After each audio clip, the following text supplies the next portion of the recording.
আসসালামু আলাইকুম গাইস, এখন আমি বর্তমানে আছি ঢাকার জিয়া উদ্যানে। জিয়া উদ্যান নামটি কেন নামকরণ করা হয়েছে? 1981 সালে সাবেক রাষ্ট্রপতি জিয়াউর রহমান চট্টগ্রামে নির্মমভাবে নিহত হওয়ার পর তাকে ঢাকার এই উদ্যানে কবর দেওয়া হয়। পরবর্তীতে বিএনপি সরকারের আমলে তার স্মৃতির প্রতি সম্মান জানিয়ে উদ্যানটির নাম রাখা হয় জিয়া উদ্যান। বাংলাদেশের রাজনীতিতে ক্ষমতার পালাবদলের সঙ্গে সঙ্গে এই উদ্যানের নাম বহুবার পরিবর্তিত হয়েছে। আসসালামু আলাইকুম গাইস, আপনারা যে আমার পিছনের দৃশ্যটা দেখতে পারতেছেন ওইটা হচ্ছে জিয়াউর রহমানের কবর। কখনো চন্দ্রিমা উদ্যান আবার কখনো জিয়া উদ্যান নামে সরকারি নথিপত্রে এর নামকরণ করা হয়েছে। তবে সাধারণ মানুষ এই দুটি নামেই উদ্যানটিকে চেনে। প্রায় ৭৪ একর জমিতে বিস্তৃত এই সুবিশাল সবুজ পার্কটি ঢাকার অন্যতম প্রধান প্রাকৃতিক ও ঐতিহাসিক কেন্দ্র। উদ্যানের একদম মধ্যভাগে রয়েছে সাবেক রাষ্ট্রপতি জিয়াউর রহমানের সমাধি, মার্বেল পাথরে ঘেরা একটি বিশাল চত্বরে অবস্থিত। সংসদ ভবন ও উদ্যানের ঠিক মাঝখানে একটি অপূর্ব ঝুলন্ত পথচারী সেতু এবং লেক রয়েছে। এই সেতুর উপর দাঁড়িয়ে পুরো সংসদ ভবন ও চারপাশের সৌন্দর্য বেশ চমৎকার দেখায়। সকালে ও বিকেলে ব্যায়াম বা হাঁটার জন্য ঢাকার অন্যতম সেরা জায়গা এটা।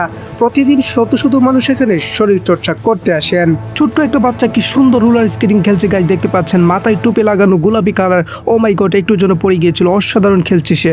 তার সাথে আছে আরেকজন আর্জেন্টিনা জার্সি পরা, মেসির 10 নম্বর জার্সি পরা। এবং ছোট বাচ্চারা কিন্তু দুর্দান্ত খেলছে গাইস, আপনারা কমেন্টে জানিয়ে দিন কেমন লাগছে। এবং আরেকজন আছে কিন্তু তার বড় লাল জার্সি পরা, আপনারা দেখতে পাচ্ছেন। ইতিমধ্যে হলুদ কালার টুপি পরা অস্থির খেলছে সেও। ছোট বাচ্চারা কিন্তু অসাধারণ খেলছে, আপনি পারবেন তো? আরে লাল জার্সি পরা, হলুদ টুপি পরারও কিন্তু দুর্দান্ত খেলছে গাইস। কেমন লেগেছে কমেন্টে জানিয়ে দিন গাইজ। ভিডিও দেখতে দেখতে আর করতে করতে এখন আমি বেশ ক্লান্ত। এখন আমি শরবত খাচ্ছি। ক্যামেরাম্যান আমার দিকে তাকিয়ে আছে। যাক, ক্যামেরাম্যানকে তো দিতে হবে। নাও ক্যামেরাম্যান, তুমিও খাও, ঠান্ডা হও। ভেতরে সারিবদ্ধ নানান প্রজাতির গাছ, ছায়া ঘেরা পথ, সুবিশাল ঘাসের মাঠ এবং বসার জায়গা রয়েছে। শহরে কোলাহল ছেড়ে প্রাকৃতিক পরিবেশ উপভোগ করার জন্য এটি একটি উপযুক্ত স্থান। সন্ধ্যা বা রাতের দিকে ক্রিসেন্ট লেক ও ব্রিজের চারপাশের লাইটিং এবং ঝর্ণার দৃশ্য বেশ মনোমুগ্ধকর রূপ ধারণ করে। নিচে আছে হচ্ছে জিয়াউর রহমানের কবর, যার জন্য এখানে হাঁটা নিষেধ।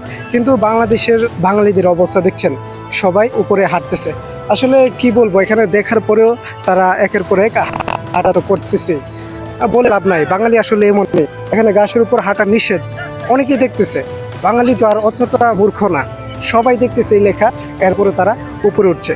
উদ্যানের একদম পাশে রয়েছে জাতীয় সংসদ ভবন, গণভবন, বঙ্গবন্ধু সামরিক জাদুঘর এবং নভু থিয়েটার। আপনি যদি ইতিহাস, রাজনীতি বা প্রকৃতির ছোঁয়া পেতে চান কিংবা নিরিবিলিতে কিছুটা সময় কাটাতে চান এবং সংসদ ভবনের চমৎকার ভিউ দেখতে চান, তবে জিয়া উদ্যান ঘোরার মতো একটি চমৎকার জায়গা। ভিডিওটি কেমন হয়েছে একটা কমেন্ট করে জানিয়ে দিন।